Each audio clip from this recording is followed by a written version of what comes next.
Well, hello, hello, hello there. Welcome to another episode of Your Next 50. I am Sylvia. And I am Jenny. And we are here to tell you that it is not too late. Ladies, you can be intentional with your choices. As I have a frog in my throat. Another frog. Don't waste even one more day hiding in your stories. You can reclaim your personal power and be happy while doing it. And this podcast will show you how. Oh, yes. Oh, we're talking lack versus abundance today. And we just had an amazing session with a We did. wonderful group of women. And one of the workshop topics was money. Mhm. And I think we tend to go I tend, when we say lack and abundance, I go Mhm. right to money, but it doesn't necessarily mean that. What do you Mhm. go when you hear the words lack and abundance, Jenny? Do you go to money or do you go to something else? No, I'm gonna not gonna lie. I think of money, other people. I think of that delineation. The old the tracks that go through town, and the people that have, and the people that have not, and the old books from Mm. the 1920s. I think about the different parts of my life. There's money, there's family, there's community, and then there's myself. Right. So lack of Mm. personal time versus an abundance of personal time. So Yeah, I there's time is a bigger one. So we're just going to delve into that today. yeah. We're going to say like living in lack versus living in abundance. I mean, for me, I of course am going to choose camp abundance. Why would I choose camp lack? Well, and back it up a bit. And for those of you that are listening, to take a minute and ask yourself truly, am I living in lack or am I living in abundance? In the workshop yesterday, we were with a bunch of senior level executives in the government. And I was really surprised. The comments, so many people said, I'm so grateful for what I have. I Mm. feel like I'm already wealthy and I feel guilty wanting more, right? And Oh, so yeah. that implication of abundance being too much or too big for your britches, one thing that many women have heard growing up, versus the lack of like, why, if only when I get that job or when I hit that salary, then I will be X or then I will Mm. be Y.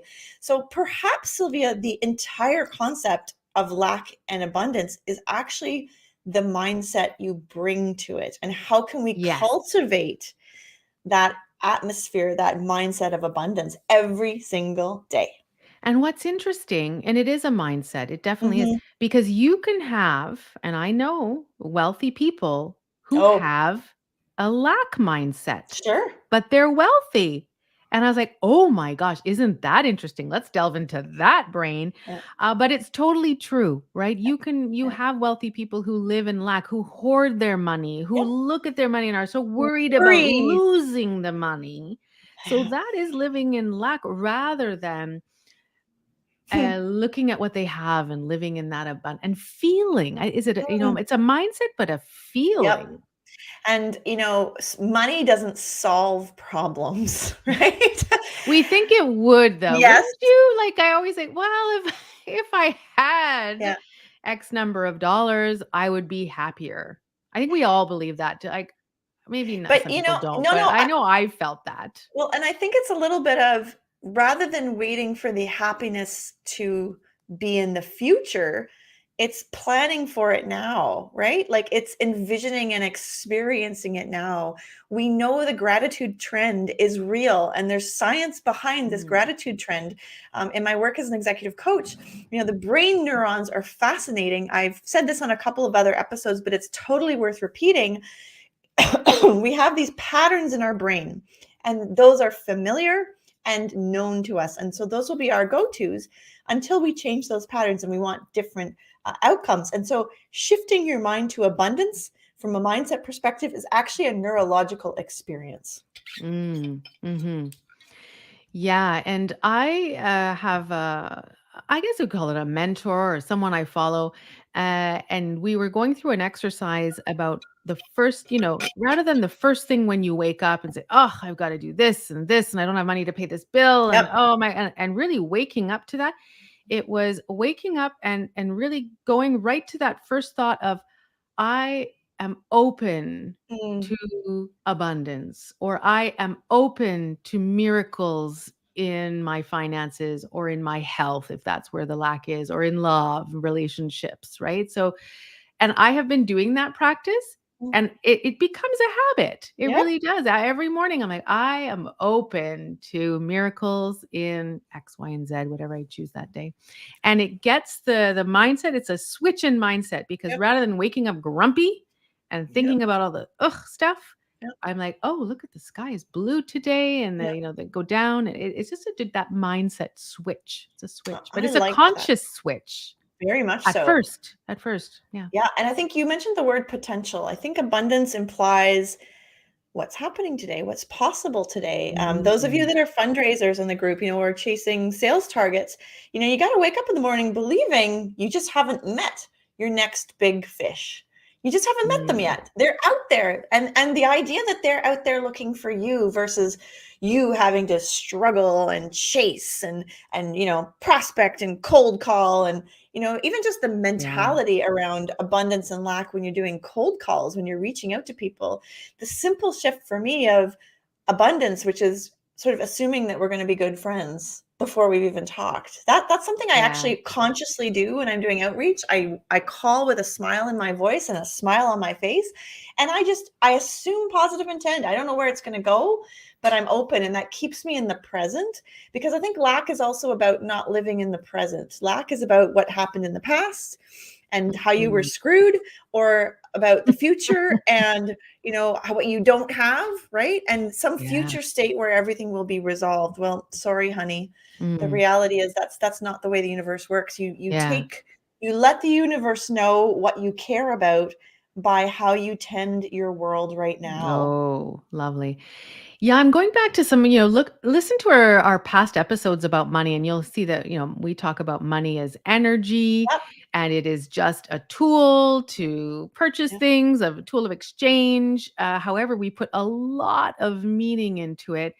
And I was Yep. like, if we talk about lack with money, it's like, chasing something. When you Hmm. chase something, what Hmm. does it come towards you, or are you repelling it?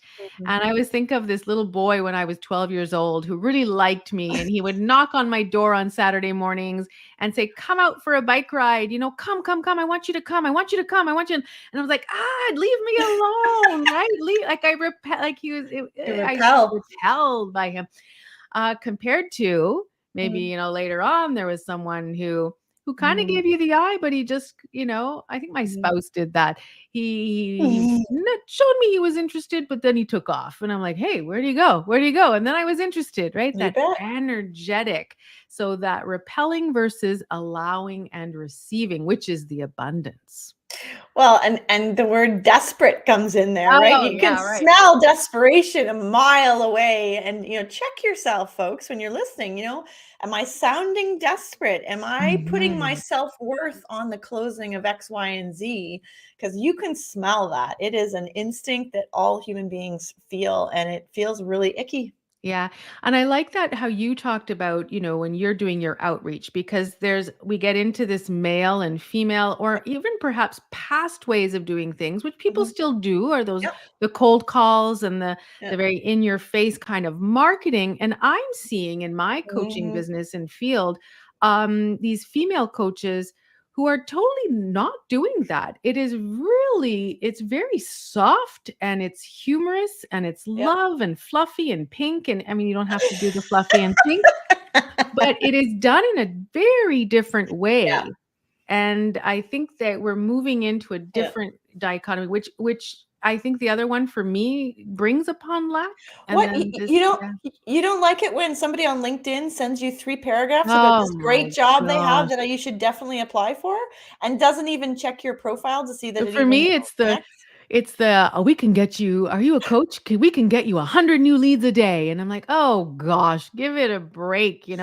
But one person does reach out and say, hey, I looked on your profile and I really like that post that you Mm, made. And I mean, that mhm. I feel is more I abundant. This is totally off topic, but I wonder how many contacts the human brain can actually hold and maintain at one time. Oh, mm, Because, like, I have acquaintances, and then I have colleagues, and then I have friends, right? And Mhm. I'm just thinking about my LinkedIn, and I'm thinking about how, I am committed at this age and in my next 50 of really having meaningful connections with people. And I'm asking myself, this is off the topic of lack and abundance, but it's not, because abundant relationships are relationships that are elastic and that can stretch. It doesn't mean you have to be in touch all the time, but you see them for who they are, rather than that sense of lack throwing out those bots into LinkedIn so you have numbers that show you're connected to all these people, but maybe it's a smoke and mirrors. Mm. Yeah, and it's interesting. Yeah, LinkedIn, do we know all those followers? It's very different, but I did Mhm. go through my Facebook feed with my kids, and I might have mentioned this on another show, but my son, he said, "Do you know all these people?" And I said, "Yeah, pretty much in my Facebook I do." He's like, "Let's test you." And there are 1,000 people that I'm friends, and I knew Yep. almost every single. There was maybe one or two that I was like, I think Yeah. that's, but everyone I knew, and I had a story, and he's like, "Mom, that's crazy. That's crazy." And I was like, "Yes." But for Yeah. me, friendships and connection, just Yeah. like you, Jenny, I think that's where we excel. It's Hmm. our go-to. We love it. Hmm. Hmm. And it's that abundance. So for me, yeah, the lack and I think sorry, my mind is going. I could thinking, is it health? Like, I think if you're working on health, if you're working on relationships, you're going to see this lack and abundance Yeah. there. Because Yeah. I've been in groups where people have said, I don't have many close friendships. And I was like, that's not me. Right. I've got that. And then there's money, right? Some Hmm. people, it's the health. They'll see, and like you mentioned an example when you're Hmm. pregnant. Oh, When you're pregnant, you see babies or everywhere. bellies and babies everywhere. And you So, can't and you can't realize, you can't believe you didn't see them before because you weren't looking for them, right? right. So Yeah. that's the thing. When suddenly it becomes important to you or interesting to you, you start to notice them elsewhere. And so the universe rewards where your focus goes by showing you more pregnant bellies. Well, of course, like I am working on my health at the moment, and it's not, I don't have a lack mentality versus health, but when my focus is there, I notice women's shoulders everywhere. They have abundant shoulders. I'm like, oh, I would die to have shoulders like that, right? Because my focus is there. Yeah. And same thing if it's in a relationship, if we are Hmm. lacking in our Hmm. relationship and you're trying to find the love of your life, you are going to notice Yeah. lovey-dovey couples all over the Yeah. place because that's where it is, and in the money aspect. So, Hmm. as a business owner, I am working on my money and creating more abundance there. So Absolutely. I am focused there. So I see what we can get in trouble with is comparison. Jenny, Mm, what's your favorite my favorite go-to line quote. there? Well, and it's one of Loretto Chin, one of our sponsors' cards. It is comparison is the thief of joy. And Oh, it sure is. Like, how often do we go on socials and look at IG and look at those posts of other people in our yeah. field and go, if I, If only, yeah, or or that can't be lack. true. That Yeah. can't be true. How can they be making that much money or selling that Right. much, right? That is lack as well. Well, and the abundance would be good on them for finding what they love Mhm. and for following their passion and for being successful at it. We need to do a show on guilt because we talked, one of the messages, key themes that came up with these senior leaders that we were working with in our government workshop yesterday was guilt. Mm. Feeling guilty about abundance, feeling guilty about having too much. Is there ever too much? I have to think about that, right? Like, and I think guilt is a very feminine emotion. Yeah. I think men have it too, but shame is closely attached, right? Shame is guilt is I did a bad thing. Shame is I'm a bad person, right? The action versus the being. The Yeah. being, yeah. And Yeah. and We'll we're built definitely in. talk more about that. Yeah, and I think, the lack when you talk about the, not enough family time, that's where I kinda think of the other place, right?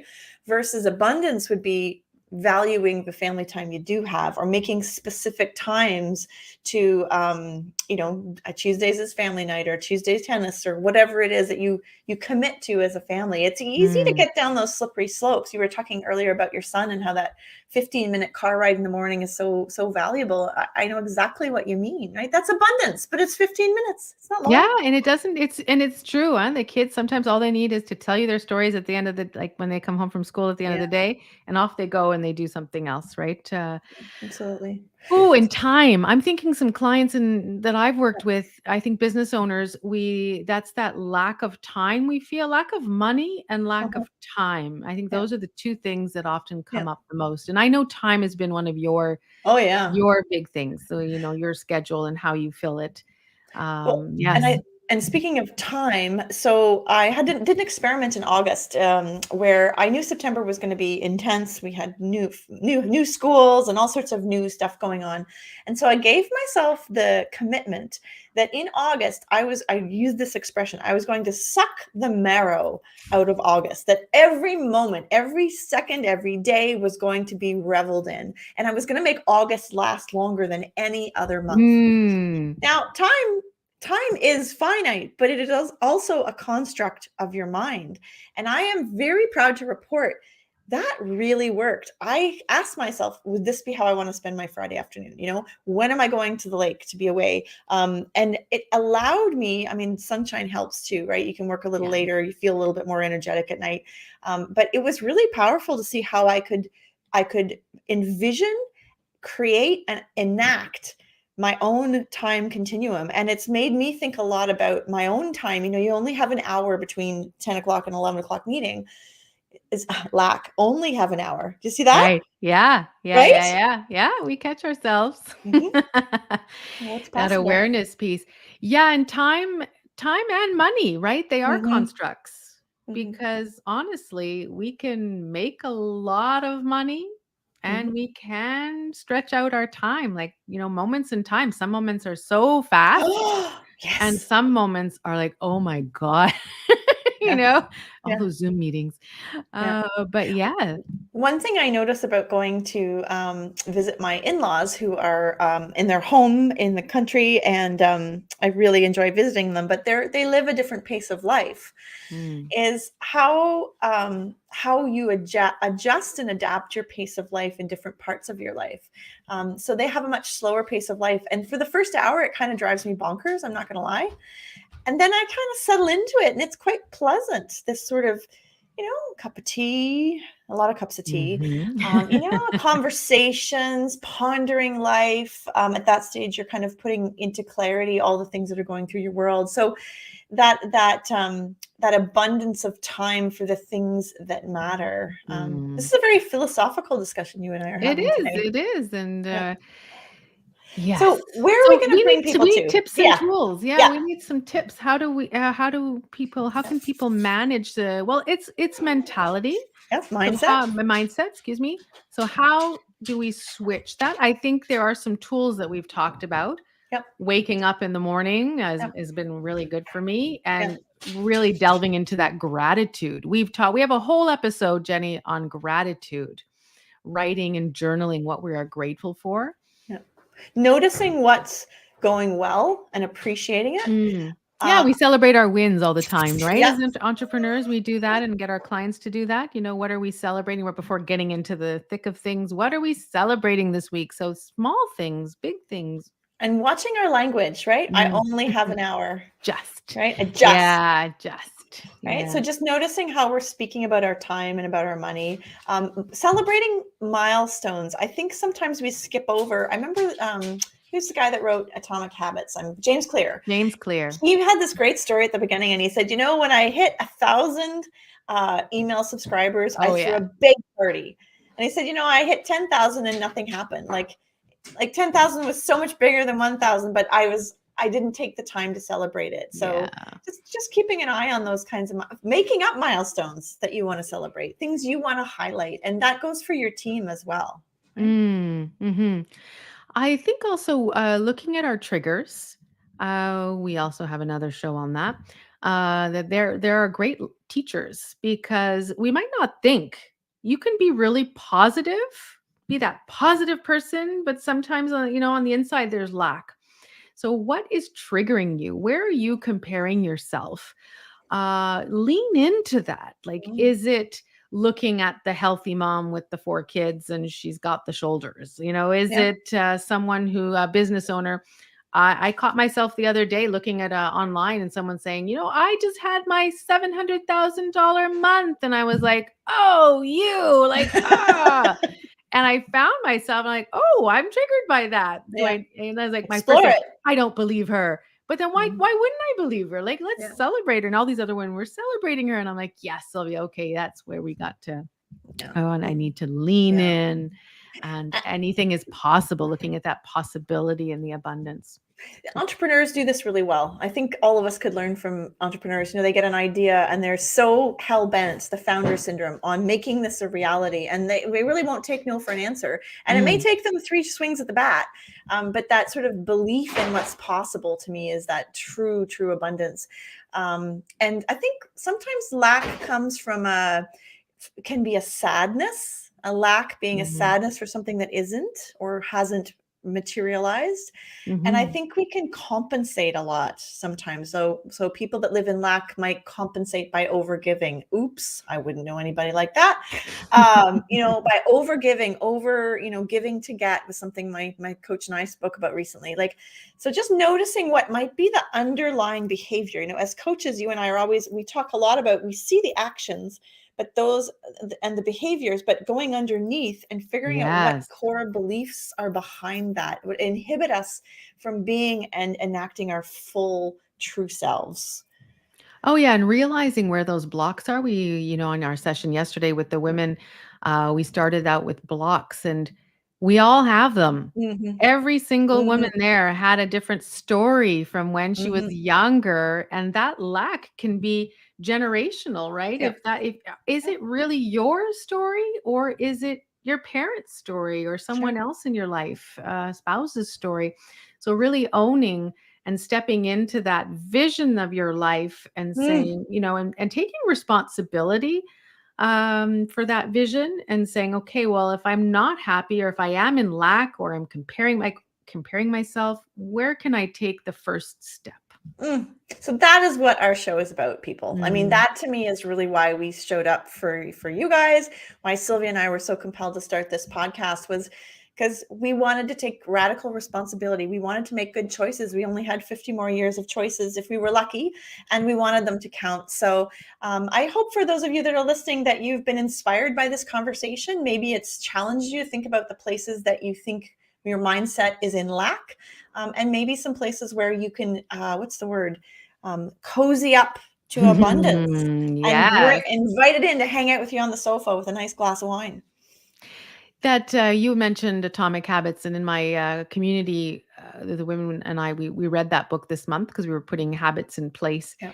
and it was one step. Yeah. Just take one step. If we can be better by 1% today, Yeah. imagine over the year how many 1% that is. So we're 300%. We're going to be like, we're such a different person. So I just Yeah. invite you, take that one One step. step. I love Mhm. that. That might be tattoo worthy. If I'm taking suggestions for what Jenny Mitchell should do as a tattoo for her next Oh, 50 years. Yeah, one step no. is pretty good one. It's a front runner right now. So Are welcome your suggestions for me on a tattoo are at we Jenny. getting a tattoo, Jenny? Is that I'm what we're considering it. I'm not gonna commit on radio to that. I'm just saying uh, that, if my daughter can get an ear piercing, I can get a tattoo. you can. So send your suggestions to jenny@chavender.com. That's Chavender like lavender. I don't know what I just got myself into, Sylvia. I might be putting my We're foot gonna right do in a my whole mouth. show. Let's live stream this. I wanna see streaming Jenny's new tattoo. Yes, comparison is the thief of joy on one arm, 1% improvement on the other. There you And go. you are not live streaming me getting a tattoo because No, that would be that's what I really wanted. That's bad. what No, I no, that wanted. would be really, can you imagine? Oh my gosh. Oh. So listen, thank you everyone for listening. Thank you for talking about lack and abundance. Thank you for bringing us into your world every week. You can always catch us on your favorite podcast. You probably are right now. We also have a YouTube channel. We never talk about that, but that is another place you can catch our episodes. Mhm. We record on YouTube Yes. and then it ends up on Apple. Really appreciate those of you that have committed to making a 5-star review. And finally, if this has made you giggle, if this has helped you learn something or reposition something, if you would do us the favor of sharing it with a friend, that would mean so Oh, much to yes. us. There are so many lovely reviews and words I and love know. notes that people have put on the reviews, and thank you so much. Yeah, The more women and people that we can reach, the better it is, and we do this because of you. So, that's right. thank you so much. On that note, have a wonderful week. Yes, We'll you catch you too. And next time. see you next time. Bye.